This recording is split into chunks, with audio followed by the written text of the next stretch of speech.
Evangelho de Mateus, capítulo 4, de 1 a 4. Esse será tanto o nosso ponto de partida, como uma espécie de trilho na qual nós vamos nos mover. Eu vou ler na Nova Almeida atualizada, o texto sagrado diz: a seguir, Jesus foi levado pelo Espírito ao deserto para ser tentado pelo diabo. E depois de jejuar 40 dias e 40 noites, teve fome. Então o tentador, aproximando-se, disse a Jesus: se você é o Filho de Deus, mande que essas pedras se transformem em pães. Jesus, porém, respondeu: está escrito, o ser humano não viverá só de pão, mas de toda a palavra que procede da boca de Deus. Meu Deus, nós clamamos em nome de Jesus Cristo, pela unção e pela operação do Teu Espírito Santo, não apenas nesse ambiente, mas de forma especial na mente e no coração de cada um dos meus irmãos e irmãs. Eu oro que a Tua palavra fale e cale em nossos corações. Eu oro que ela venha acompanhada, ó Deus, daquela ação que só o Teu Espírito, o Espírito da verdade, pode produzir, iluminando os olhos do nosso entendimento, trazendo revelação, trazendo percepção espiritual, assim como uma aplicação personalizada, única, singular, como lhe é próprio, Senhor.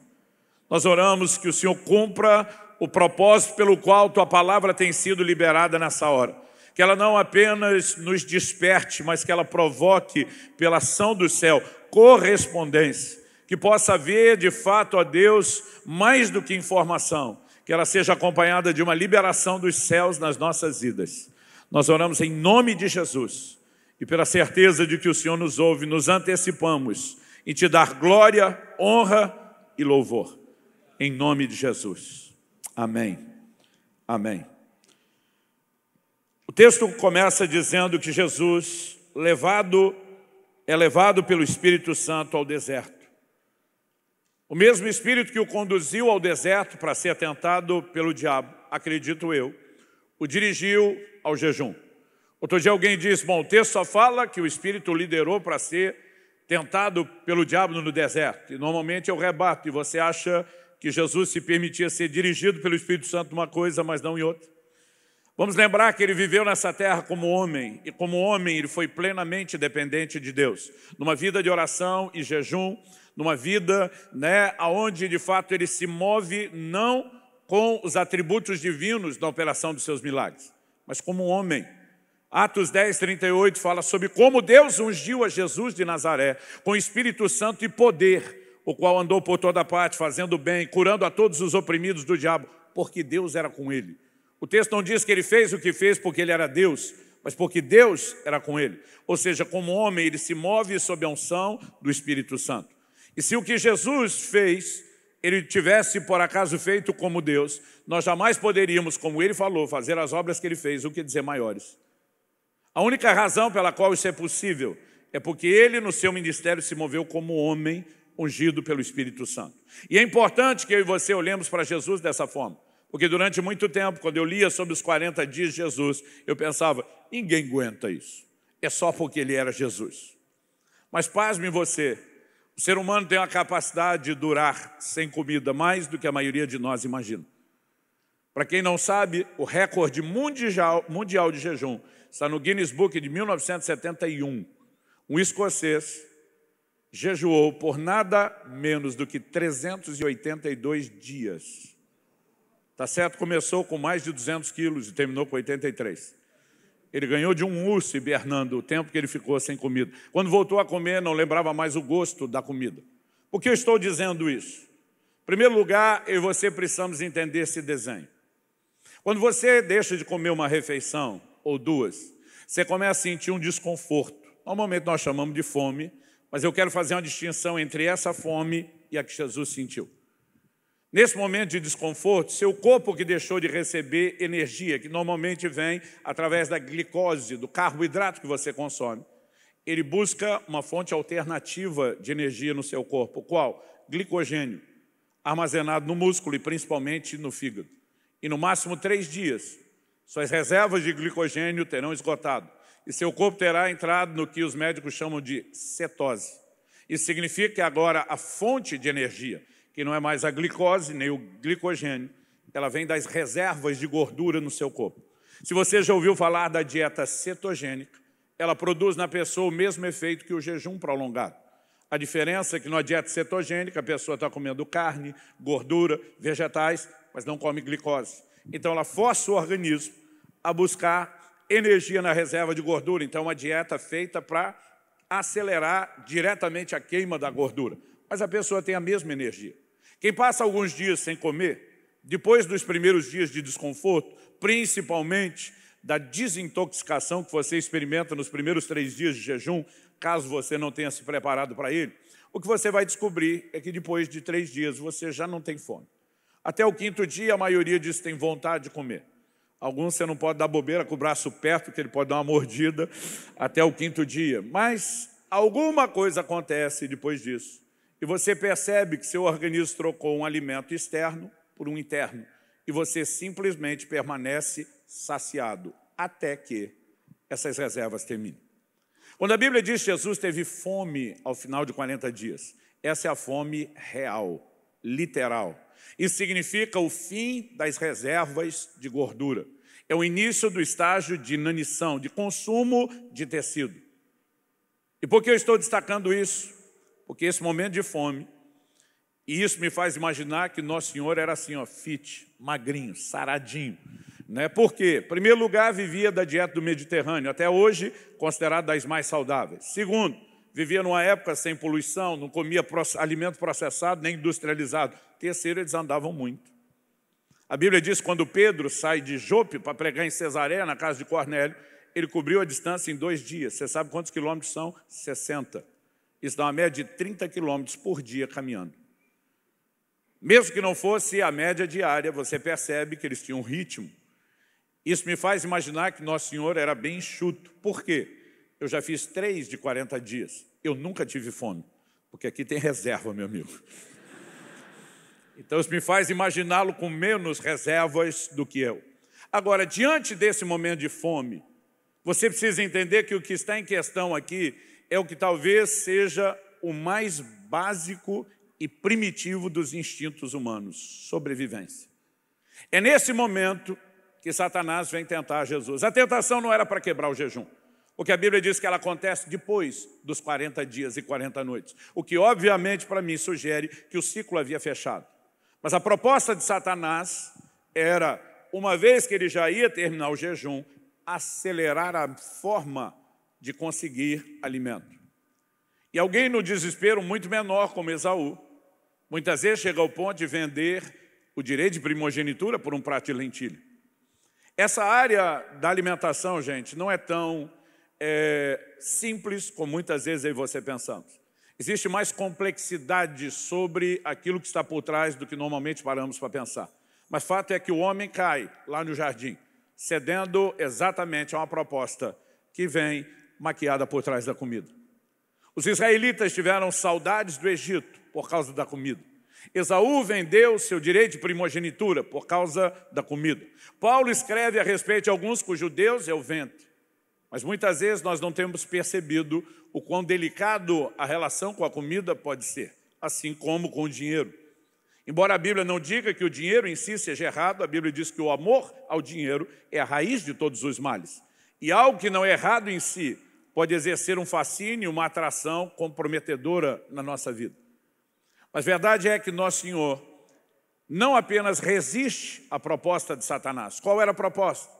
Se você é o Filho de Deus, ordena que essas pedras se transformem em pães. Particularmente, não creio que o diabo estava tentando Jesus a comer, mas porque ele sabia que o jejum havia sido terminado de forma bem-sucedida e que agora havia fome. Ele tenta facilitar ou acelerar o processo. E a tentação não era para se comer. A tentação é para que Jesus abrisse mão do seu lado humano e usasse aquilo que ele tinha aberto mão primeiro para vir habitar entre nós, viver como homem, o seu poder divino. Para que Jesus fosse o substituto perfeito, era necessário que ele tivesse vivido toda a sua vida e existência aqui na terra como homem e não como Deus. Nesse momento, Satanás explora o que poderia ser, na perspectiva dele, um momento de vulnerabilidade para tentar conseguir que Jesus quebrasse um princípio. Nosso Senhor, diferente do primeiro Adão, ele não apenas resiste à proposta, mas ele rebate citando um texto de Deuteronômio 8, que está lá nos versículos 2 e 3.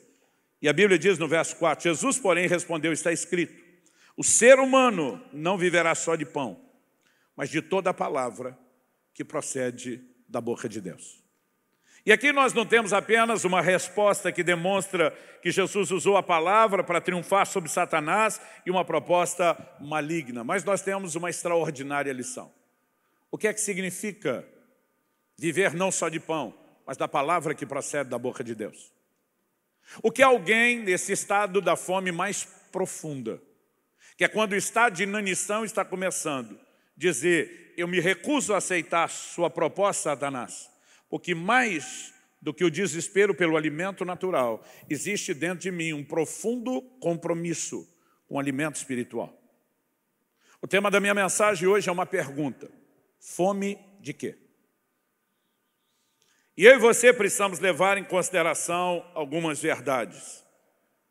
A primeira delas é que nosso Senhor claramente deixa evidente que existem dois tipos de alimento.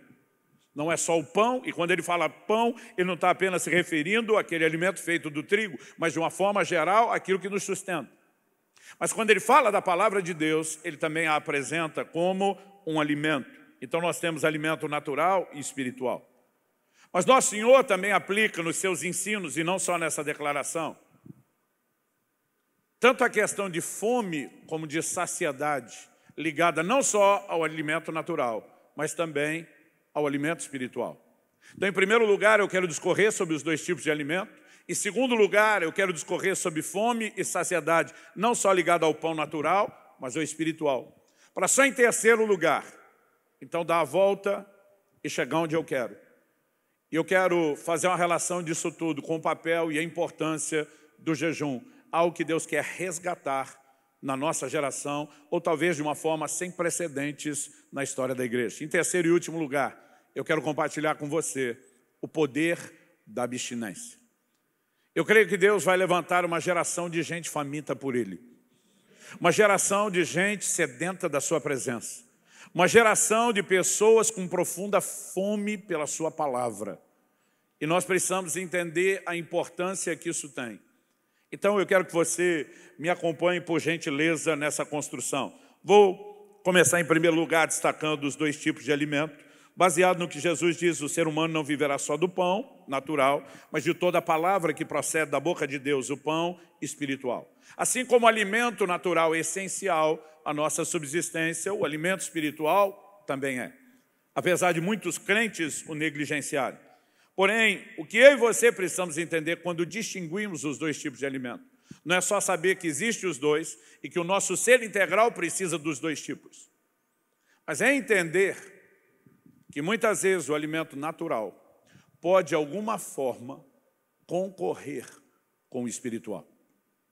Quando Jesus está dizendo, olha, o homem não vive só disso, mas também disso, ele não está excluindo o pão natural. Não está dizendo que ele não pode mais ser parte da nossa alimentação. Mas ele está dizendo que nós não podemos viver só em função desse.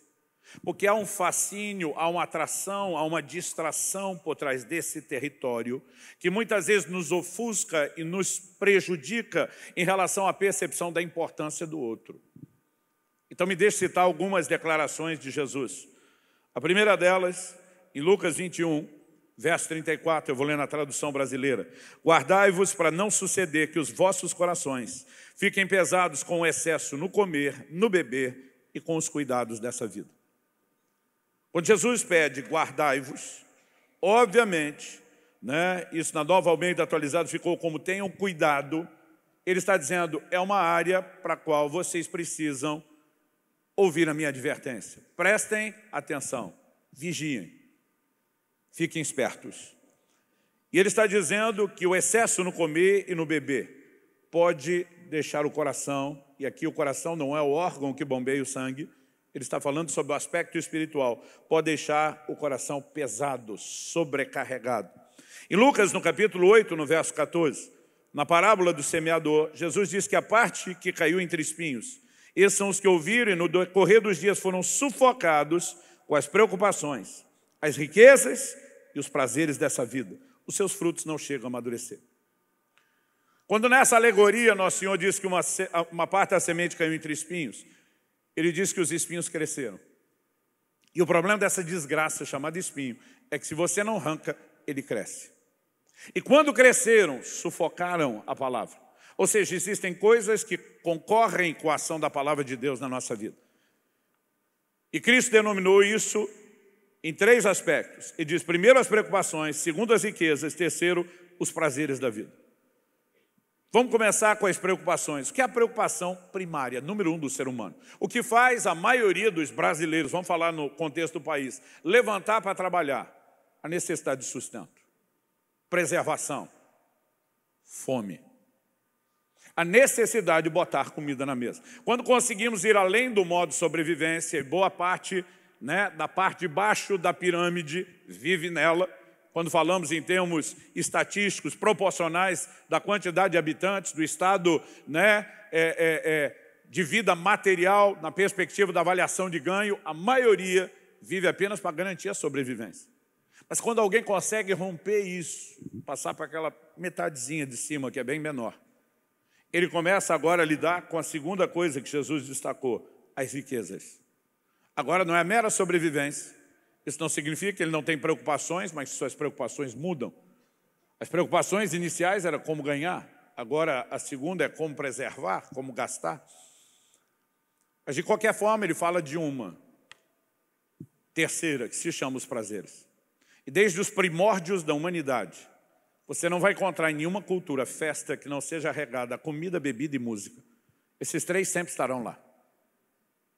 Portanto, a comida ela não é só parte da preocupação da vida, da sobrevivência, como ela também é parte dos prazeres da vida. E aí não importa se estamos falando de rico ou pobre. Não existe festa sem comida. Eu, quando era garoto, casamento chique, servia pão com carne desfiada. Casamento, mais ou menos, tinha pelo menos uma batatinha em conserva. Isso era parte do contexto onde crescemos. Então, não importa o estado social, se a comida seria chique, se seria muito ou pouco, a comida sempre esteve lá. Mas a verdade é que tudo isso é parte do que o Senhor mencionou, serem espinhos que podem concorrer. Seja a preocupação com a subsistência, o que é lícito não é necessariamente errado. Seja os prazeres, ou seja, os momentos de quando alguém entrou no lugar de riquezas, que ela vai intensificar essa dimensão de prazer, eles sempre estarão lá. Mas algo que me chama a atenção é que quando Jesus está em Samaria, especificamente em Sicar, junto ao poço de Jacó, cansado da viagem, o Senhor espera ali enquanto os discípulos vão à cidade comprar comida. É importante você entender que eles não compravam apenas a comida do momento. Hoje nós temos a facilidade, a pessoa para numa lanchonete, num restaurante, num food truck.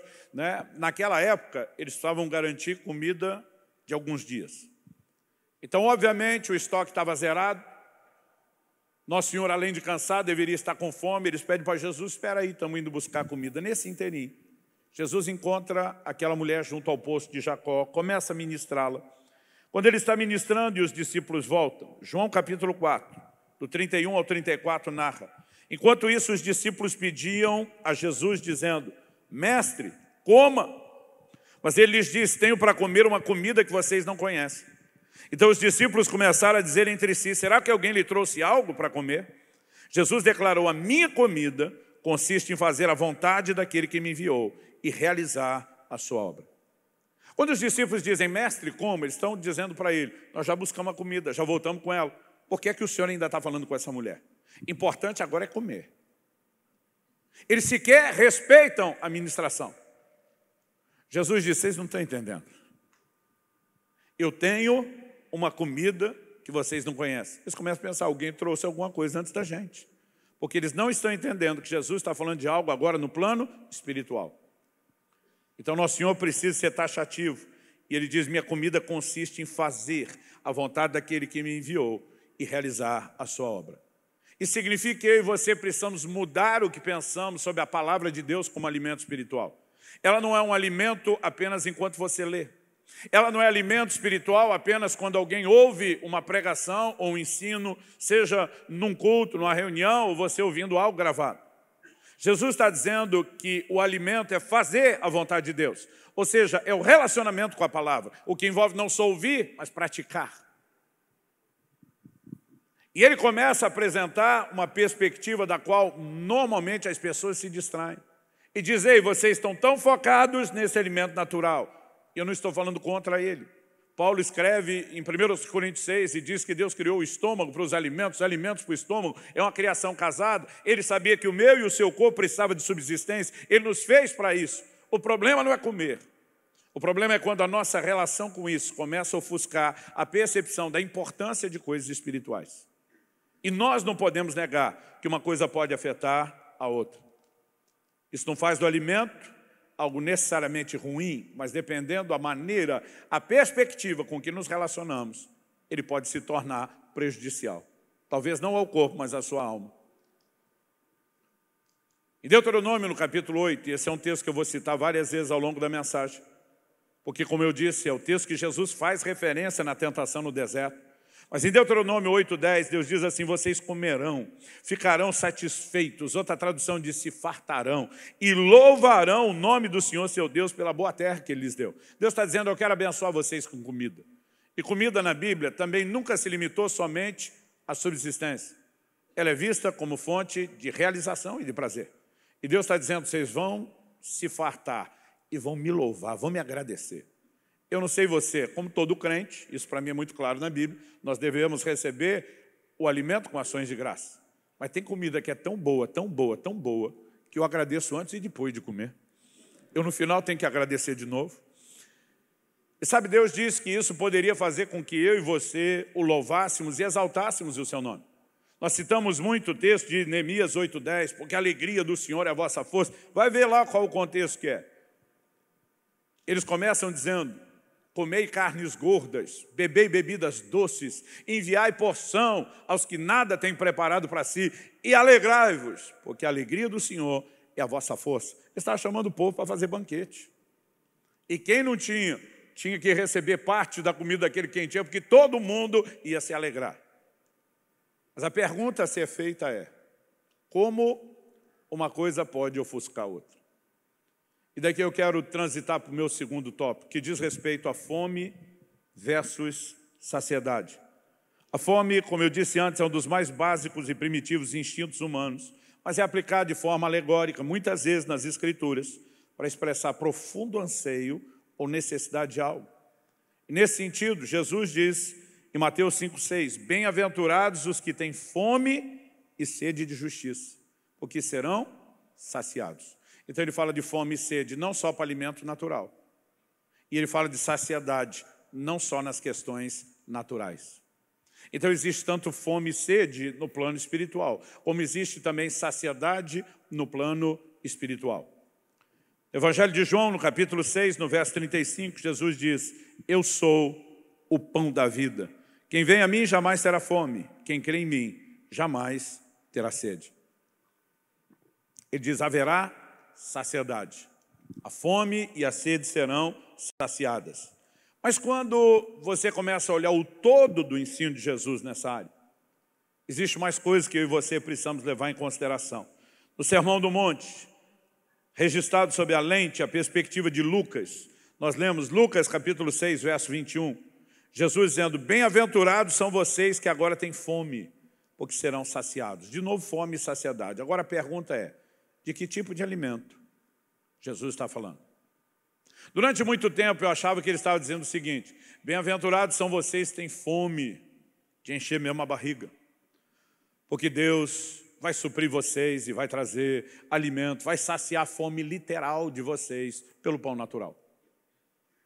Só que alguns versículos à frente, o 25, que mostra que Jesus não mudou o rumo, ele está dentro do mesmo contexto, ele diz, ai de vocês que agora estão fartos, porque vocês vão passar fome. Então a pergunta é, se Jesus estava falando de fome e saciedade natural, aonde isso nos leva? Porque aqui ele está dizendo, bem-aventurados, felizes, é uma palavra boa, vocês têm fome, porque Deus vai saciar vocês. Aí esse cara sai do terreno da fome, é levado por Deus ao terreno da saciedade. Mas agora que ele chegou no da saciedade, Deus está ameaçando, ai de vocês, porque ai de vocês, diferente de feliz de vocês, não é uma boa declaração. E diz, ai de vocês que estão saciados, que vão ter fome. Aí o cara diz, fui punido porque comi. Só que ele comeu porque ele foi abençoado para sair de lá e vir para cá. Agora que ele comeu, Deus pune ele, diz, então você vai ter fome. E ele traz ele de novo para o lado de cá. Mas agora Deus diz, bem-aventurado porque tem fome. Então eu te levo de novo para o lado de cá, mas quando você comer, ai de você. Esse ciclo nunca termina, não faz o menor sentido. Isso faria de Deus não só bipolar, mas algo bem mais confuso do que isso. Obviamente não é o que Jesus está sugerindo. Então do que se trata essa declaração? Eu creio que Jesus está dizendo, bem-aventurados são vocês que têm fome espiritual. Marcos capítulo 8 nos mostra na segunda multiplicação de pães. Jesus observa que o povo já estava há 3 dias sem comer. Por que ele estava sem comer? Porque não tinha praça de alimentação no lugar que Jesus estava ministrando. E quando esse povo foi para ouvi-lo, não imaginava que o sermão duraria tanto tempo. Agora, ninguém tinha coragem de arredar o pé. E já durante 3 dias, ninguém vai a lugar nenhum buscar comida, porque eles não querem deixar de ouvir Nosso Senhor. É por isso que Jesus está preocupado em multiplicar pães e peixes. Mas quando ele declara para esse povo, bem-aventurados são vocês que têm fome, ele está dizendo, vocês que se deixam atrair pelo alimento espiritual, mais do que o natural, serão saciados. Agora preste atenção nessa declaração, porque a fome, ela tem um poder, espiritualmente falando, maior do que nós temos imaginado. Eu vou deixar para voltar a falar disso no final. Mas depois ele vira e diz, ai de vocês que estão fartos. Se fosse gente que tivesse fartado espiritualmente, Jesus não diria ai de vocês. Mas de alguma forma estarem fartos se tornou um problema. Então deixe-me tentar explicar isso aqui com uma ilustração. Eu sou parte de uma geração onde as mães eram bem mais raízes do que Nutelas. E eu fui aquele tipo de criança que junto com os meus irmãos, se ousasse pedir para comer qualquer coisa, minha mãe chamava de bugiganga, de porcaria. Não vou nem dizer que eram esses chocolates decentes de hoje, porque a gente malemar conseguia comer aqueles guarda-chuvinhos açucarados. A verba era curta, os tempos eram outros. Mas se a gente quisesse comer qualquer bobagem antes do almoço, era quase o suficiente para que os 4 cavaleiros do Apocalipse fossem soltos. Uma terceira guerra mundial poderia ter início. Alguma havaiana poderia voar. E por que nossas mães não deixavam a gente comer? Porque elas diziam, se você se entupir dessas porcarias, a hora que chegar o almoço, a hora de comer a comida saudável, você vai estar sem apetite. E você não pode se entupir de algo que vai te distrair ou te roubar daquilo que você precisa. Agora eu quero que você leia comigo Jesus olhando para essa turma e dizendo, ai de vocês, que entupiram a alma de vocês com esse monte de bobagem e perderam a capacidade de ter apetite pelas coisas espirituais. Vocês se fartaram de outra coisa, a ponto de não estarem entre os felizes que têm fome. Ai de vocês, quando a fome vier, não será como a daqueles que é saciada. Essa de vocês será um juízo, uma fome que não será saciada. Também vou falar disso melhor no final. Quando você começa a entender esse desenho, o que é que eu e você precisamos compreender e construir? Que uma fartura natural pode contribuir com indiferença espiritual. Eu vou repetir. A fartura na dimensão natural, não automaticamente, não inevitavelmente, mas possivelmente, ela pode contribuir para a indiferença no plano espiritual. Um dia desse, um irmão falou assim para mim, pastor, esse negócio que nós ouvimos um monte de pregador na internet hoje em dia, é uma bênção, é uma maldição. Falei, como é que é? Ele falou, pastor, antigamente quando a gente só ouvia os líderes e os pastores da gente nas nossas igrejas, a gente ouvia um tipo de opinião só. Hoje em dia, ele falou, não dá nem mais para saber quem está certo e quem está errado de tanta diversidade. Ele disse, tem hora que eu ouço uns caras na internet, esses caras falam da bênção que Deus tem. E, meu amigo, eles me empolgam. Eu fico ouvindo esses caras e digo, eu vou voar. Eu vou comer o melhor dessa terra. Eu vou ter tudo do bom e do melhor. Mas daqui a pouco eu ouço uns outros que falam, cuidado que essas coisas podem te levar para longe de Deus. Isso tudo pode te prejudicar. E ele falou, honestamente, eu não quero deixar de ouvir quem me adverte.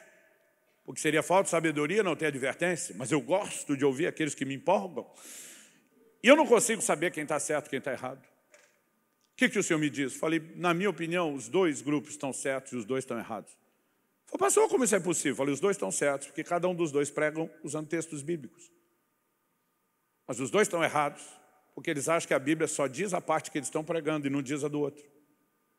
Eu falei, honestamente, o que a Bíblia nos faz é um monte de promessas de coisas boas. Isso é bíblico. O apóstolo Paulo escreve em 2 Coríntios, diz, tantas quantas forem as promessas de Deus, não importa o número, nele está o sim, por meio dele o amém. Ele não voltou atrás em nada do que ele prometeu. Como é que nós vamos olhar para a promessa e dizer que não é nossa, que não é para crer, que não é para perseguir, que não é para buscar? Por outro lado, o mesmo Deus que fez as promessas das coisas boas, sempre fez advertências sobre a maneira como nos relacionaríamos com o resultado da sua promessa. Então, quando alguém só prega advertência e nega a promessa, está errado. Quando alguém só prega a promessa e nega a advertência, está errado. O que nós temos que fazer é o que Deus fez, os dois. Tem promessa e tem advertência. Então, vamos pegar a promessa que eu li antes, Deuteronômio 8:10, de novo Deuteronômio. Vocês comerão, se fartarão, louvarão o nome do Senhor, seu Deus. Agora, olha o versículo seguinte, eu vou ler do 11 ao 14, a continuação em Deuteronômio 8. Tenham o cuidado de não se esquecer do Senhor, seu Deus, deixando de cumprir seus mandamentos, seus juízos e os seus estatutos que hoje lhes ordeno. Não aconteça que, depois de terem comido, estarem fartos, a promessa que eu fiz. Depois de terem comido e estarem fartos, depois de se haverem edificado boas casas e morado nelas, depois de se multiplicarem o seu gado e os seus rebanhos, e aumentar a sua prata e o seu ouro, e ser abundante tudo que vocês têm, se eleve o seu coração, e vocês se esqueçam do Senhor seu Deus, que os tirou da terra do Egito, da casa da servidão.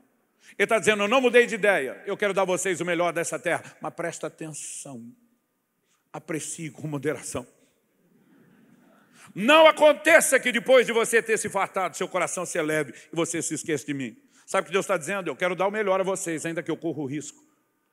Mas que nunca falte, da minha parte não vai faltar advertência, que nunca falte da parte de vocês sensibilidade para ouvir a minha advertência, até o que eu liberei como bênção. Se for gerido de forma errada, vai dar problema para vocês. E é nesse sentido que eu e você precisamos estabelecer um contraponto. A igreja teve os seus momentos e os seus séculos de uma mentalidade franciscana. Achava que ter recursos era errado. Eu, por exemplo, demorei para entender que o problema não é o crente ter dinheiro, o problema é o dinheiro ter o crente. O problema se chama avareza.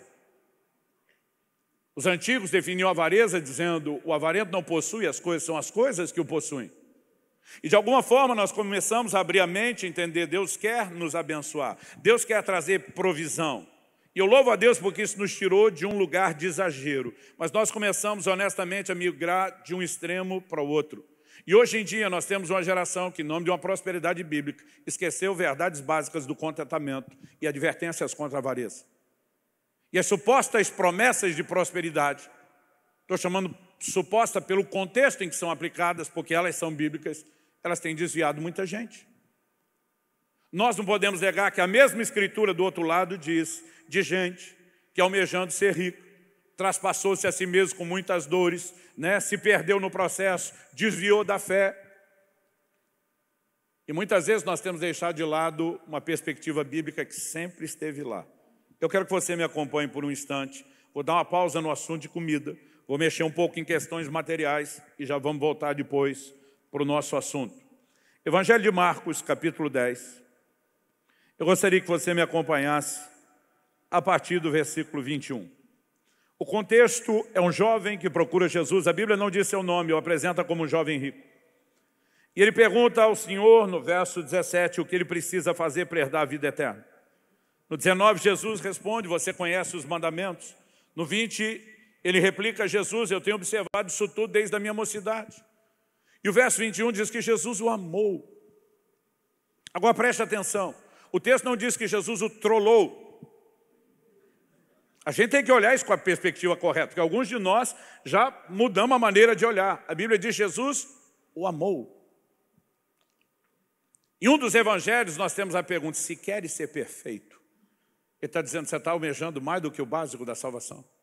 Você quer entrar no lugar mais profundo. Jesus olha e diz, tem uma proposta para tu. Não era proposta para todo mundo. Eu vejo gente baseado nisso, dizendo que uma pessoa não pode ter posse e ser cristã. Ué, Paulo escreve em 1 Timóteo 6,17, manda aos ricos desse mundo. Tinha um monte de rico no meio dos convertidos. Não eram necessariamente a maioria, mas eles estavam lá. A exigência que Jesus fez esse jovem não era feita a todo e qualquer um. Os ricos eram exortados a não confiar na incerteza das riquezas, a colocar sua esperança em Deus e a serem ricos de boas obras. Mas não eram proibidos de continuar ricos.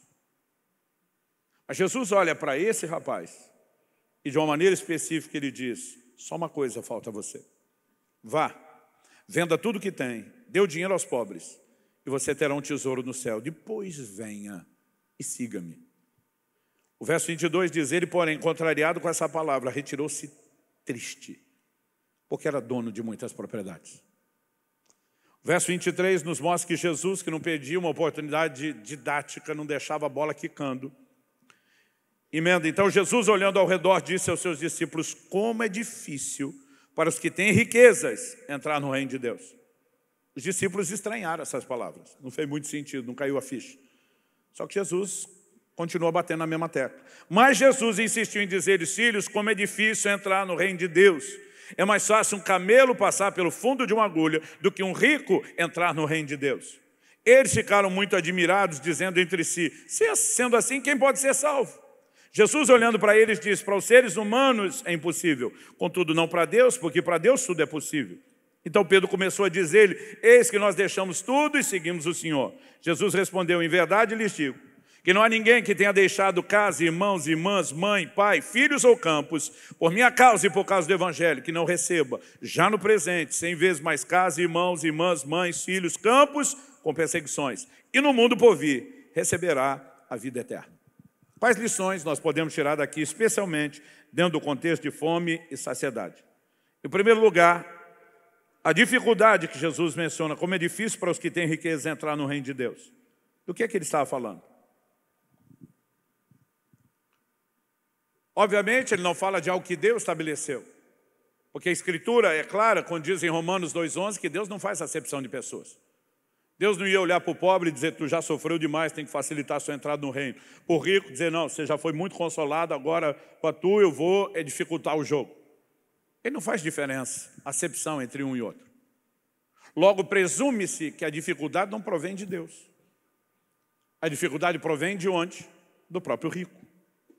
Eu acho que isso fica claro quando Jesus, no verso 27, faz uma diferença entre dificuldade e impossibilidade. Jesus está afirmando dificuldade, é o que ele está falando. Os discípulos respondem: desse jeito quem pode salvar? Jesus diz: o que é impossível para o homem é possível para Deus. Jesus está dizendo: eu não falei de impossibilidade, eu falei de dificuldade. Na perspectiva de vocês, assustador e impossível. Na de Deus, possível. Ou seja, Jesus está dizendo: a dificuldade é de vocês. Deus vai oferecer possibilidade para que cada um possa vencer sua dificuldade. Então está claro que a dificuldade não provém de Deus. Ela provém do próprio rico. Como? Porque muitos ricos têm dificuldade. Vamos voltar no exemplo da criançada comendo antes do almoço. Porque eles estão entupindo a sua alma de deleites que tem roubado deles sensibilidade para perceber fome pelas coisas espirituais. Na parábola do rico insensato, em Lucas, no capítulo 12, verso 19, Jesus diz que esse rico falou a sua alma, essa é a declaração. Então direi à minha alma: você tem depósito muitos bens para muitos anos, descansa, coma, beba e aproveite a vida. O rico não tem deleites apenas naturais, físicos, palpáveis. Ele está enchendo a sua alma com algo. E almas preenchidas, mesmo de comida que não é saudável, tendem a perder o apetite por aquilo que é saudável. Quem está acompanhando? Para você entender isso, é só olhar o desfecho da história. Pedro rebate, diz: diferente desse cabeção, que não quis abrir mão de nada pelo Senhor, nós abrimos mão de tudo. Nós renunciamos tudo. Jesus diz: não tem nenhum de vocês que não tenha renunciado tudo, que não vai ter 100 vezes mais nesse mundo com perseguições e no porvir a vida eterna. O que é que Jesus está falando? Que a vida eterna é fruto de mérito, de merecimento? Já que vocês renunciaram, vocês merecem? Não. Jesus não está falando de merecimento. Jesus está falando de esvaziamento que permite um novo preenchimento. Se fosse o mérito da renúncia, nós temos uma troca espiritual. E vida eterna não se adquire dessa forma. Mas sempre que Deus quer trazer um novo preenchimento, Ele precisa primeiro de esvaziamento. Quem está acompanhando? Quando falamos de fome e saciedade, elas não se aplicam somente ao alimento natural. Eles se aplicam às coisas espirituais. No entanto, uma forma errada de relacionar com aquilo que é material. Sejam alimentos ou posses, como na advertência de Deuteronômio 8, de 11 a 14. Elas podem nos roubar a percepção daquilo que é espiritual. Dito isso, eu quero ir para o foco do que eu quero compartilhar. Em essência, o jejum. Qual é o poder da abstinência? No contexto da tentação no deserto, Jesus cita Deuteronômio 8, texto que já mencionei 2 vezes e agora vamos para a 3ª vez. Se você puder, me acompanhe em Deuteronômio 8, versos 2 e 3, que é o texto que Jesus, de forma resumida, cita na tentação no deserto.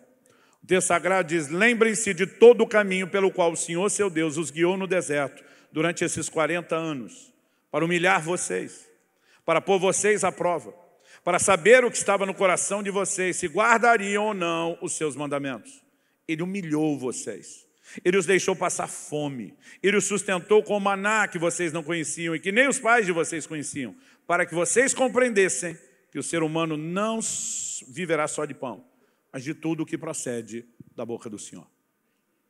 Então vamos lá, uma fala de Deus. Ele humilhou vocês.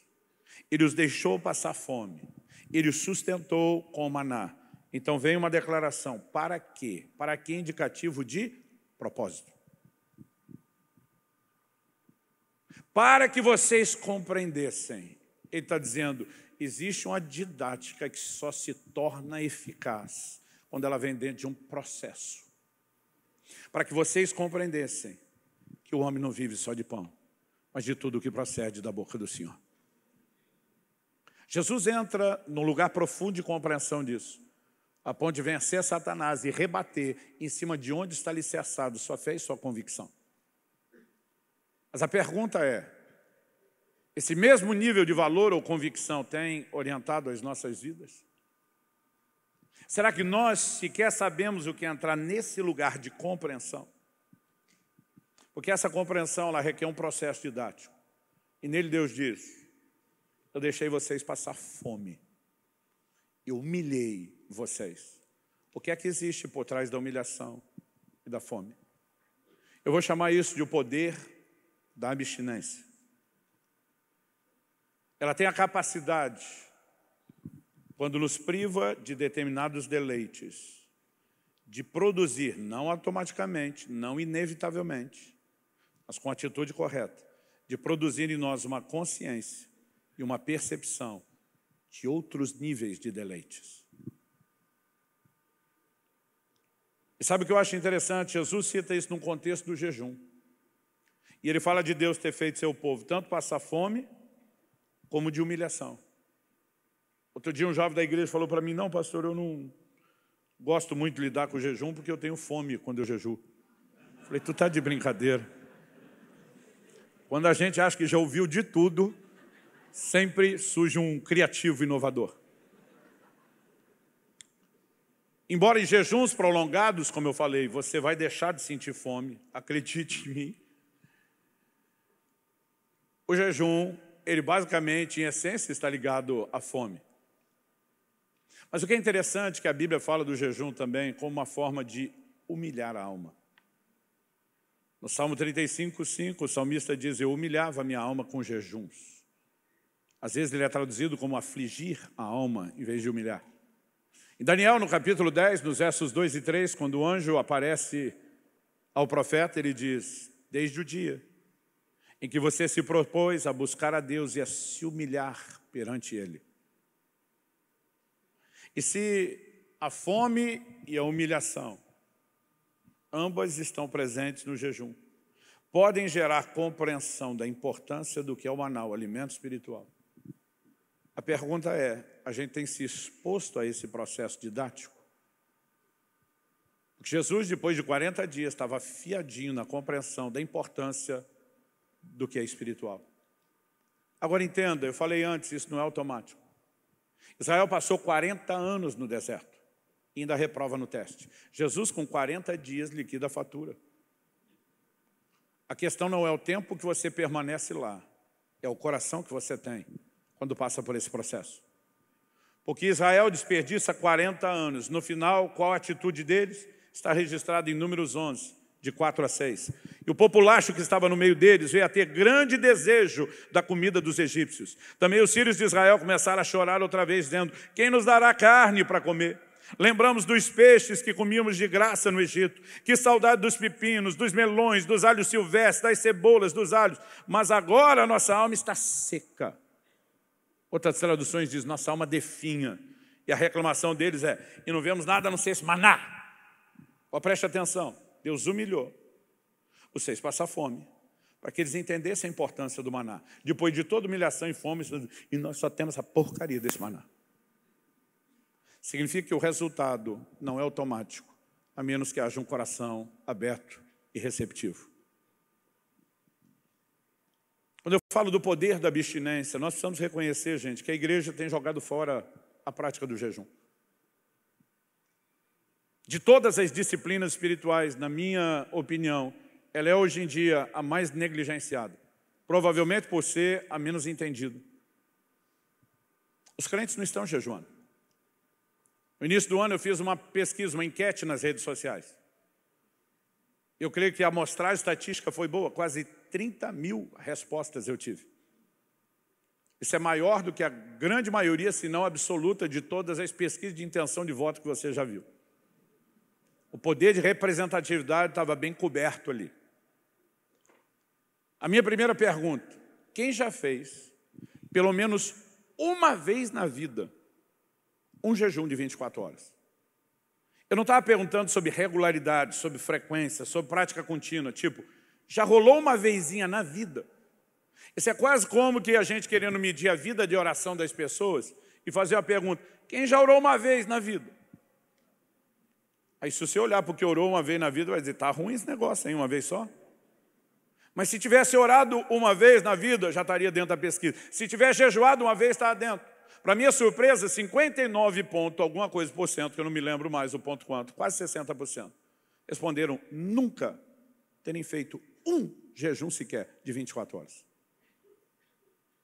Me aventurei a fazer uma segunda pergunta: quem já fez de 3 a 7 dias? Não explicitei que tinha que ser só na água ou interrupto. Apenas 14% sinalizou ter tido alguma experiência com jejuns de 3 a 7 dias. 86% estava fora. E eu não tive coragem de perguntar mais nada. Chocado com aquilo, fui conversar com um grupo de pastores e líderes, muitos deles mais novos do que eu, dizendo: gente, o povo não está jejuando não. E quando eu comuniquei o resultado da minha pesquisa, um deles olhou para mim e falou: pastor, com todo respeito, normalmente quando alguém usa essa expressão, ele vai chegar no limite da falta de respeito. Ele falou: já que o senhor fez a enquete em rede social, com todo respeito, falando em termos de rede social, nós todos sabemos quem o senhor é. O tiozão que fala de Bíblia. Falei: como é que é? Ele falou: pastor, todo mundo aqui te segue. Nenhum de nós te segue porque o senhor é descolado, porque quer ver postagem do que o senhor come, veste, aventura que faz, até porque não rola quase essas coisas. Nós só te seguimos por um motivo: o senhor é uma referência de ensino bíblico para nós. Eu falei: onde é que você quer chegar com isso? Ele falou: pastor, onde eu quero chegar com isso? Que seu público é seleto. Todo aquele povo que te segue provavelmente tem o mesmo motivo que a gente, a grande maioria. Então o público que respondeu a sua enquete é seleto, é de crente interessado pelas coisas espirituais. Falei: onde você quer chegar com isso? Ele falou: pastor, se a gente fizer uma enquete para o nosso povo, vai estar pior do que o seu. De imaginar que ele pudesse ter algum grau de razão e que aquilo tudo não fosse exagerado, eu fiquei ainda mais temeroso. Sabe por quê? O jejum deixou de ser, há muito tempo, parte da nossa prática. Eu vejo pastores e pregadores relativizando e atacando o jejum. Outro dia um me perguntou: Subirá, e daí um bom motivo para jejuar? E diz por quê? Eu olhei para ele e falei: Jesus jejuou. Você quer ser melhor do que ele? O cara de pau me disse: Jesus estava debaixo da lei. Falei: não, para cima de mim não. Essa violência hermenêutica comigo não. Falei: na hora de explicar a graça, e diz: a lei foi dada por intermédio de Moisés, a graça por Jesus. Mas aí quando nós vamos ao que Jesus fez e ensinou, você bota Jesus debaixo da lei. Como se ele tivesse vindo ensinar o judeu a ser um bom praticante da lei de Moisés. Ele dizia, ouviste o que foi dito aos antigos? Eu, porém, vos digo. E ele claramente sinalizou que veio trazer outra lei, o novo mandamento vos dou. Ele diz, façam discípulos das nações, estava falando de gentios, não de judeus. Ensine eles a guardar o que eu vos tenho ordenado, entre elas. Mateus 6,16. Quando jejuardes? Ele nunca disse se jejuardes. O jejum não foi colocado como uma possibilidade. Ele estabeleceu que esperava isso de nós. Quando vocês fizerem, não façam do jeito que a turma que está fazendo errado faz. Faz do jeito certo. Quando perguntaram a ele por que seus discípulos não jejuavam, ele diz, os convidados para o casamento não podem jejuar quando o noivo está presente. Mas quando o noivo for tirado, em todos os evangelhos, em todas as parábolas, quando Jesus fala do noivo, ele faz uma alusão a si. Ele diz, quando o noivo for tirado, eu partir, durante toda a minha ausência até o dia do meu glorioso retorno, eles vão jejuar. Jesus disse que o jejum era para hoje. E se ele falou de mim e de você, eles vão jejuar, como é que nós podemos conceber uma vida sem jejum? Mas de alguma forma nós ainda não percebemos o poder da abstinência. Quando você olha para a Escritura, jejum em essência é abster-se de alimento. A palavra jejum, nesteia no grego, é a soma de ne, que é um prefixo de negação, e estio, que significa comida, é não comer. Na língua portuguesa, a palavra jejum já virou símbolo de qualquer tipo de abstinência. Então você pode ler numa matéria esportiva que determinado time está em jejum de títulos, que determinado jogador está em jejum de gols. Mas a essência do jejum bíblico é abstinência alimentar. Digo isso porque hoje em dia tem crente que você perguntar se jejuou 24 horas e vai responder que sim, porque ele jejuou rede social. E não estou dizendo que você não deva, mas essas outras abstinências deveriam ser complementares, não substitutivas. Dá para entender a diferença? Existem outras abstinências na Bíblia. Em Números 30, Deus regulamentou a lei dos votos. Ele diz que quando qualquer pessoa fizesse um voto com o qual iria afligir a sua alma, ninguém era obrigado a fazer voto. Mas quando Deus regulamentou, Ele está dizendo, mas eu espero que vocês façam, mesmo sem serem obrigados. Eu espero que em algum momento vocês escolham se privar de algo, mesmo que não sejam obrigados. Um dos muitos votos que você vai ver na Bíblia, o voto nazireu, que envolvia, entre outras coisas, a abstinência de um tipo específico de alimento. Podia ser por período definido, durante os dias do voto, ou por uma vida inteira. Eles não podiam nem comer, nem beber nada que procedesse da uva, um dos melhores alimentos que a nação tinha. Paulo escreve em 1 Coríntios, capítulo 7, verso 5, e ele fala para os casais. Obviamente aqui, hoje em dia, a gente tem que explicar isso e amarrar todos os nós. O casal, casado, crente, marido e mulher. Ele diz, ei, não se privem um ao outro. Ele está falando do momento de intimidade física, da vida sexual. E ele está dizendo que essa é uma área que tem que ter avivamento também. Ele diz, não se neguem. Aí ele dá uma única exceção. E diz, a não ser, talvez, primeiro, o mútuo consentimento, acordo comum, por um pouco de tempo. E ele dá o único motivo que com o período breve de tempo e o mútuo consentimento é aceitável o casal dar uma pausa na intimidade. E diz para se dedicarem à oração. Isso não significa que quando você está vivendo naturalmente todos os deleites, seja alimentar-se, seja um momento de intimidade, você não possa orar e que sua oração não vai ser ouvida. Mas há momentos onde você vai entender dedicar, entrar num nível mais profundo. E deixa eu dizer algo que eu tenho entendido em Deus. Há uma certa dimensão de deleites espirituais que jamais serão percebidos quando nós supervalorizamos os deleites naturais. E nós temos nos tornado parte de uma geração de crentes que supervaloriza tudo que é bênção natural, deleite natural. E a gente está o tempo todo cobrando de Deus que faça mais só nesse lugar terreno. Paulo escreve aos Coríntios e diz, é só para essa vida que nós esperamos em Cristo. Nós somos de todos os homens os mais dignos de lástima. Agora preste atenção, não estou tentando limar da vida cristã essas bênçãos e esses deleites. Mas eu e você precisamos entender que isso não é o centro. Davi escreve e diz no Salmo 16:11 pelo Espírito, na tua presença, a plenitude de alegria. A tua destras delícias perpetuamente. Agora me explica, por que um crente fica resmungando para Deus que se ele não tiver dinheiro e prestígio na vida natural, ele não pode ser feliz? E essa dimensão de prazeres que depende dessas coisas, normalmente nós só não as percebemos e não as acessamos porque nós estamos empanturrados demais com esse monte de porcaria do lado de cá. Porcaria, pastor, o senhor não quer? Não. Porcaria se comparado ao que nos rouba do lado de lá.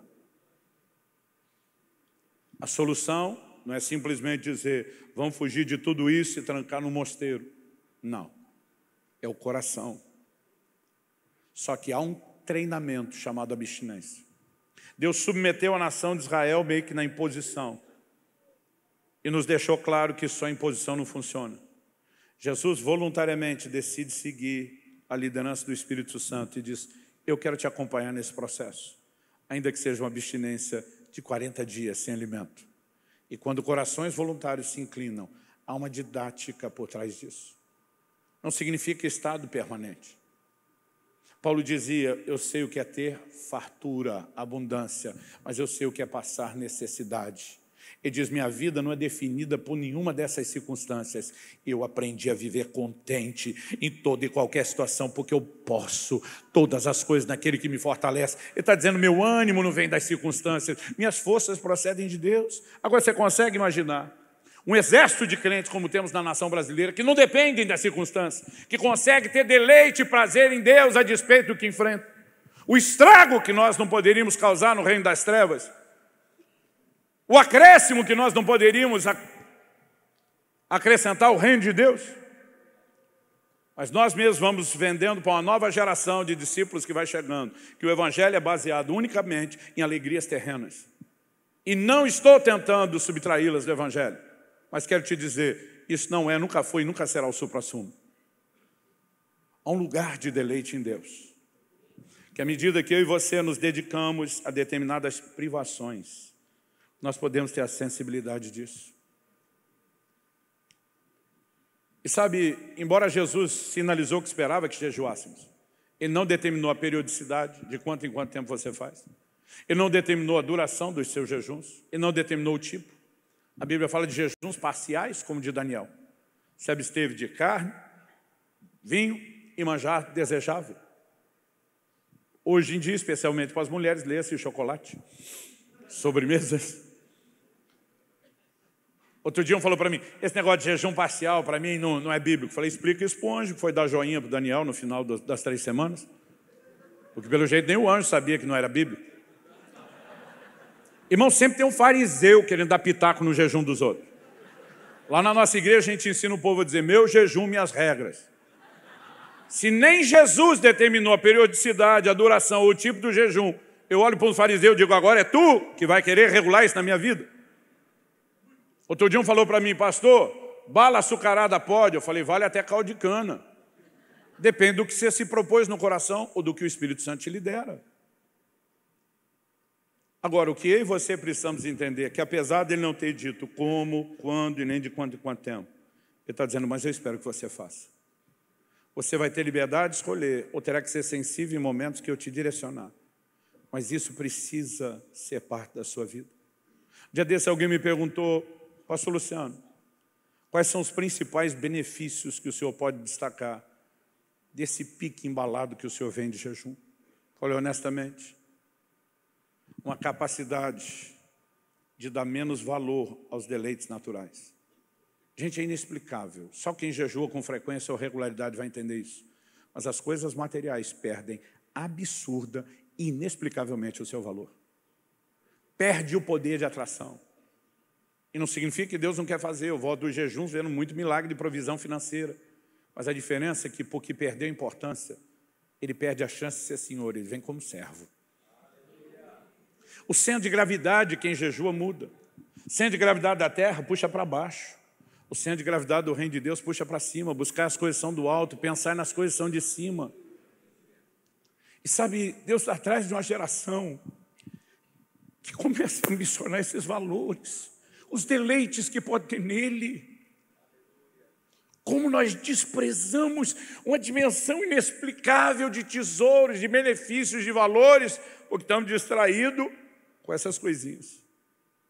E muitas vezes eu começo, quando as pessoas me perguntam, a dizer, a percepção do valor da presença, do valor da palavra, do valor das coisas espirituais muda. Isso significa que aquela didática, para vocês compreendessem que o homem não vive só disso, mas do lado de cá está funcionando.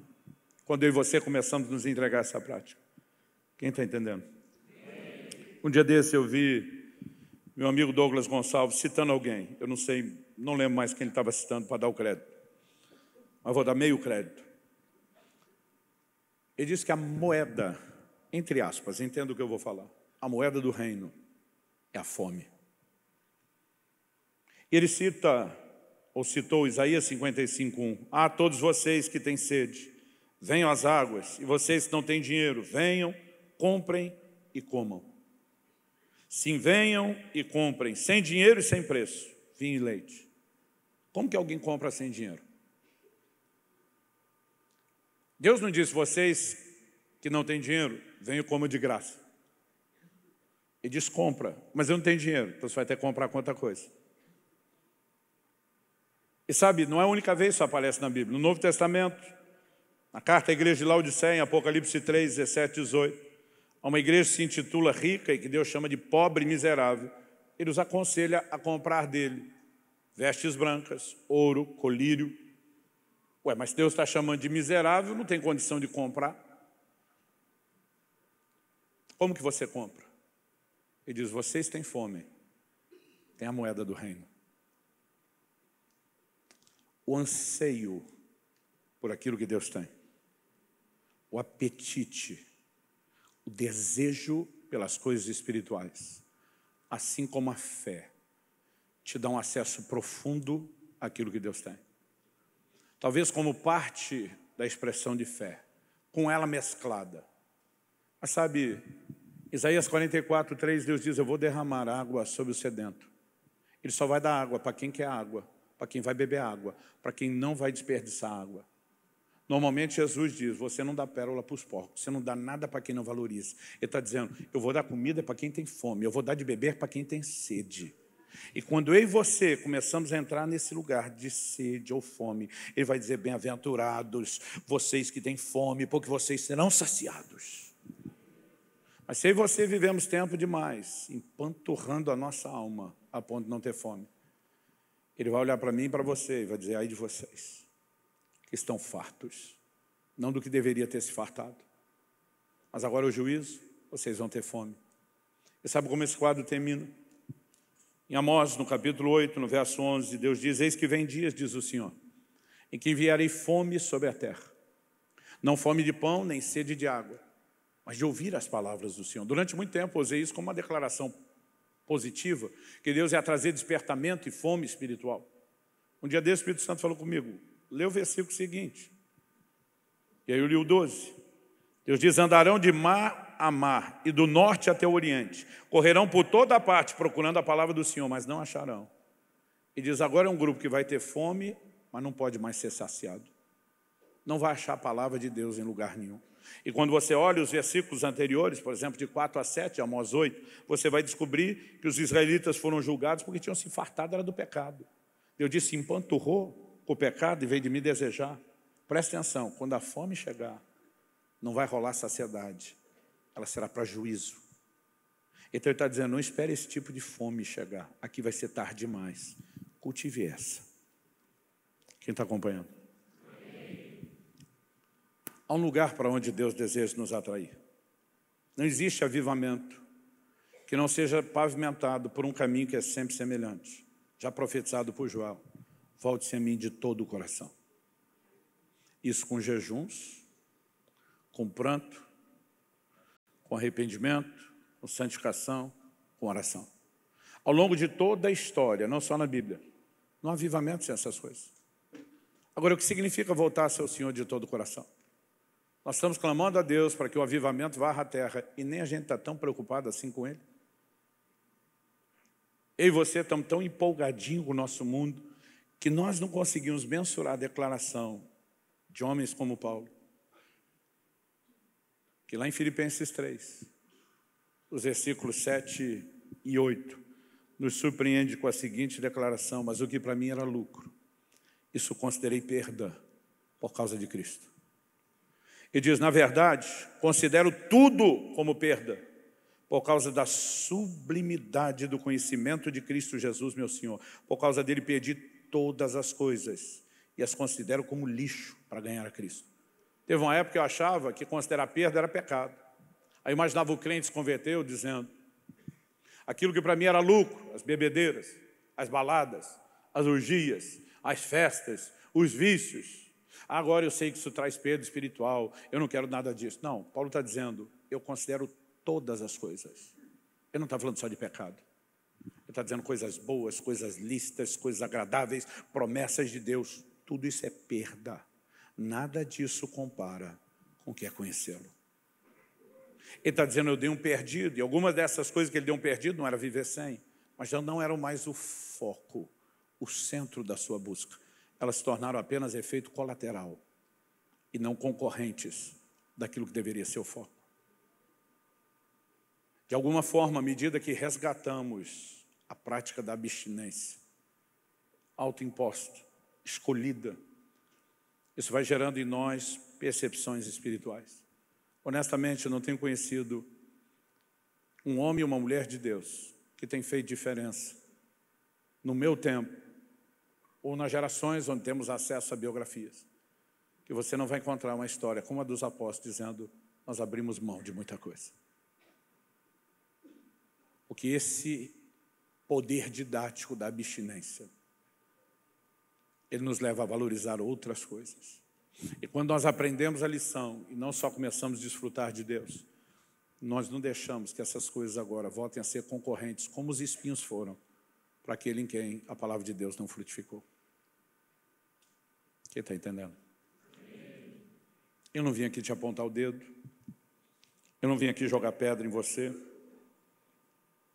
eu não vim te acusar, eu não vim te julgar pelo seu passado nem pelo seu presente, eu vim te apresentar uma nova proposta de futuro. Nós podemos dar uma guinada e escolher viver num lugar distinto. Honestamente, o jejum não é tão assustador quanto parece. Ao longo dos anos eu aprendi que se você entende a fisiologia do jejum, ele não precisa ser tão sofrido. Por muitos anos, os meus primeiros 3 dias, gente, era um negócio desanimador. Eu dizia para Deus, eu nem sei porque eu jejuo, eu peco mais nos primeiros dias de jejum do que sem jejuar, de tão irritado que eu queria matar alguém, dor de cabeça, às vezes não conseguia ler a Bíblia, não conseguia orar. Eu lembro uma vez que eu fui jejuar uma semana, os primeiros 2 dias, a gente não conseguia ler nada, nem a Bíblia, nem coisa nenhuma. Não tinha atenção, não tinha foco, né? A irritação, a dor de cabeça, aquilo não passava, e orar o negócio não conseguia, não fluía. Depois de do primeiro dia perdido, no início do segundo dia, falei para Deus o seguinte, falei, amanhã começa meu jejum. Por enquanto só vou ficar sofrendo até esse negócio passar. Peguei meu iPad, que estava carregado com alguns episódios no seriado, estava vendo, falei, vou assistir seriado. Vou me entreter até esse negócio passar, vou me distrair. Um dia eu estava reclamando com um pastor, que era um jejuador bem melhor do que eu, apesar que já tinha feito muitos jejuns prolongados. Falei, por que é que o jejum tem que ser tão difícil? Ele olhou para mim e falou, já não tem a inteligência de se alimentar direito, que é o que te faz sofrer no início do jejum, deveria no mínimo ter a inteligência de se preparar para o jejum. Falei, como é que é? Ele falou, o sofrimento dos 3 dias é a desintoxicação. Eu falei, e? Ele falou, e se você desintoxicar antes, não vai sofrer nos 3 dias. Falei, me explica esse negócio. Ele falou, antes de qualquer jejum prolongado, a primeira coisa que eu tiro, de 5 a 7 dias antes, carne vermelha. Para alguns faz muita diferença, para outros não. Café, e acredito pior do que o café, para muitos de nós do sul, chimarrão. Ele diz, algumas dessas coisas que vão fazer o seu organismo gritar a hora que está limpando, pode ser tirada antes. Ele falou outra, vocês vão jejuar e despede o dia anterior. Enche o bucho para tentar se garantir. E você não sabe que vai deixar o processo mais difícil. Eu só pensando, não sei mesmo. Ele disse, tem que começar a comer menos antes do jejum e não mais. E a volta também não é para voltar que nem um louco. Tem gente que peca na volta. Então, eu comecei a aprender essas coisas. Falei, peraí, me ensina mais. Ele falou, suco verde naquela semana de preparação, para desintoxicar. Carvão vegetal, você compra na farmácia sem prescrição médica, só não brinca com isso. Eu sempre aconselho usar com orientação médica. Alguns podem ter constipação intestinal, outros diarreia, mas que limpa, limpa. No início desse ano, antes de fazer os 40 dias de jejum, eu fiz 7 dias de preparação. Gente, no primeiro, eu não aguentava jejuar o primeiro, de tão feio na fita que estava. Parecia que eu ia morrer no primeiro dia. Mas a cada 7 dias eu comia só a cada 24 horas. Essa refeição, já sem carne vermelha, sem um monte dessas coisas, cheia de fibra para ajudar a limpar o intestino, já tomando o carvão vegetal. Depois desses 7 dias, que eu esperei com paciência, pastor, já estava contando eles? Não. Eu fiz 3 dias no suco verde. No 10º dia eu fui para água. Não tive nada de dor de cabeça. Comecei, antigamente a gente tinha um código de silêncio, achava que se falasse estava jejuando, estava pecando. Deus tem me cobrado a ensinar as pessoas por meio do exemplo. Hoje, nesse momento, enquanto falo a vocês, estou no final do meu 25º dia, só na água. E ontem eu estava na academia treinando. Deixa eu te dizer, você pode descobrir como fazer isso de forma leve. No primeiro dia da preparação, antes de entrar nesse jejum, o Espírito Santo falou para mim, não precisa de preparação. Eu, desde que voltei dos 40 dias no início do ano, eu estava praticamente em jejum intermitente, dando 18 horas de intervalo, cuidando da alimentação, porque você, jejum longo, você volta com hiperassimilação, você pode engordar muito depois. Então eu estava firme naquele negócio. O Espírito Santo falou para mim, não para, vai direto. E eu não senti absolutamente nada, 0 dor de cabeça, 0 irritação. Não estou aqui dizendo que você tem que começar fazendo nenhuma loucura ou irresponsabilidade. Mas estou dizendo que a gente precisa reprogramar a mente. Não é tão complicado. Eu sento em jejum prolongado com os amigos na churrascaria. Eu fico olhando aquilo, eu não tenho vontade de comer. Porque depois dos primeiros dias, algo vai mudar dentro de você e dentro da sua cabeça. Especificamente, se você já tem o treino da coisa. Aprendi com os médicos isso. Quando você para de comer, o metabolismo baixa. Parou de exercitar, porque quem para de comer vai ficar quieto. O metabolismo baixa mais. Seu organismo é inteligente. Está vivendo da reserva de gordura em jejum prolongado, ele pensa, metabolismo baixo, não está precisando de energia, por que é que eu vou desperdiçar? E ele começa a entregar pouco. É por isso que a gente começa a ter fraqueza e tontura. Esse médico, né, que eu li no início do ano, ele ensinava, homeostase, a capacidade de adaptação do corpo. Se você se exercitar, ele entender que precisa de energia, mas tem que fazer todo dia. Um membro da minha equipe pastoral ficou os primeiros 5 dias quieto, no sexto queria fazer um pedal de 5 horas. Falei, tu está maluco. Você não adaptou o corpo, você não mostrou para ele que precisa. Então, ele disse, o organismo vai te entregar energia. Falei, vou fazer o laboratório. Liguei para o meu médico, falei, é desse jeito? Ele falou, a teoria é. Ele falou, esse médico tem uma clínica que ele trata paciente só com jejum. Ele falou, eu não tenho laboratório, eu só tenho a teoria. Falei, doutor, você é o seu laboratório. Treinei até o 40º dia, gente. 1 hora, 1h30 de musculação, 1 hora de cardio. Dessa vez, pela correria, eu estou mantendo meia de cardio, 1 hora, 1 hora e pouco de musculação. Você pode fazer do jejum algo que pode se repetir com mais frequência, que não atrapalha a sua rotina de vida e vai produzir algo extraordinário em você. Agora, não comece fazendo bobagem. É por isso que escrevemos um livro inteiro, que não é só um manual teológico, mas tem orientações sobre preparação, sobre como se conduzir no jejum, como encerrar. Eu tenho um prefácio e um apêndice escrito por um médico, né, que tenta nos ajudar a nos conduzir da melhor forma possível, mas eu estou carregando uma missão. No início do ano, quando eu falei, Deus, seu povo não está jejuando não, depois da enquete. Ele me disse, se vocês não falarem, não ensinarem, ninguém vai entender como fazer, nem ser estimulado a fazer. Eu falei para ele, eu prometo que em vez de parar de culpar o teu povo, eu vou oprimi-los a começar a jejuar. E eu estou aqui cumprindo minha promessa a Deus. Vamos ficar em pé para parecer que está acabando. Eu quero te fazer a pergunta que dá título à mensagem. Fome de quê? O que norteia a minha e a sua vida? O que nos tem conduzido? Repito, não é errado você comer ou se alimentar. Não é errado você prosperar. Mas a pergunta a ser feita é, essas coisas exercem qual nível de influência e fascínio sobre nós? Porque se estamos falando de algo que exerce um nível moderado de influência e fascínio, menor do que o que temos pelas coisas espirituais, nós não vamos ter problema. Mas se o lado de lá nos controla mais que o de cá, vai dar ruim, essa história não termina bem. Eu creio que Deus quer despertar em nós uma fome nunca antes vista. Ele está nos provocando e estimulando, mas Ele sabe que a escolha é nossa, a escolha é minha, a escolha é sua. Você não precisa sair daqui, repito o que eu falei antes, fazendo nenhuma loucura. Mas você pode escolher e entender o que é uma vida marcada por muitas abstinências. Ao longo de anos, eu não entendia porque Deus me pedia determinadas coisas. Ele me fez abrir mão de muita coisa lícita. E detalhe, com o tempo você vai descobrir que você não perde com nada disso. Mas enquanto você ainda não entendeu o que está ganhando, um processo didático está acontecendo com você. Honestamente,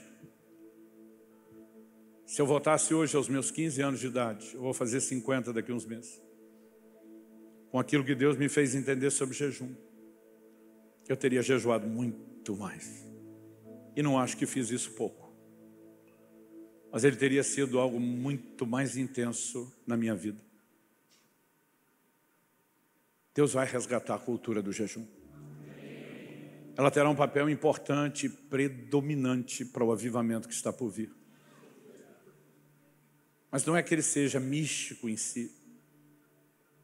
É o lugar onde ele vai nos levar de quebrantamento, de rendição, de sensibilidade. Onde os tesouros da presença de Deus voltarão a ser percebidos. E melhor do que só percebidos, desfrutados.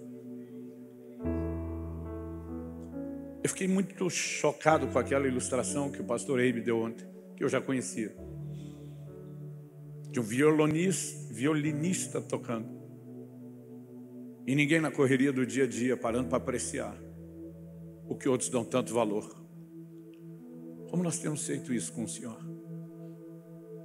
Mas o que é interessante é que, sem nos acusar, de uma forma muito amorosa o tempo todo, Ele está dizendo: é ruim que eu vou deixar de lutar por vocês. Eu vou atraí-los, eu vou insistir, eu vou continuar marcando em cima, porque eu não desisti desse lugar de comunhão profunda. Deus criou o homem para ter comunhão. Quando Adão pecou, você já percebeu a pergunta que Deus faz no jardim? Ele não pergunta: o que é que você fez, cabeção? A pergunta de Deus para Adão é: onde você está? Sabe o que eu acredito que ele está falando? Ele está dizendo: o problema não é o que você fez, cara. O problema é para onde o que você fez te levou, para longe de mim. Eu perdi você. E Deus está dizendo: eu quero você de volta. Aí nós achamos que Cristo veio apenas perdoar a culpa do pecado, sem querer resgatar a comunhão. O Salmo 25:14, Davi diz: a intimidade do Senhor é para aqueles que o temem. Pensa nisso, nós estamos falando do Criador e sustentador de todas as coisas. Um ser além da nossa capacidade de mensurá-lo, nos chamando para ser íntimos. E a gente sendo não obrigado, é irracional, mas algumas coisas estão nos cegando e nos roubando a percepção de ver o que é que nós estamos esnobando. Eu creio no sopro de Deus sobre a nossa nação, que não vai gerar só números de gente dentro das igrejas. Um amigo meu disse que o nosso crescimento atual, ele é confuso, porque as igrejas estão cada vez mais cheias de gente vazia. O que nós precisamos é de crentes cheios da presença, que amem, que anelem, que desejem a presença de Deus mais do que qualquer coisa, obcecados por chegar a esse lugar, até que nada mais importe. Meu Deus, eu tentei da melhor forma possível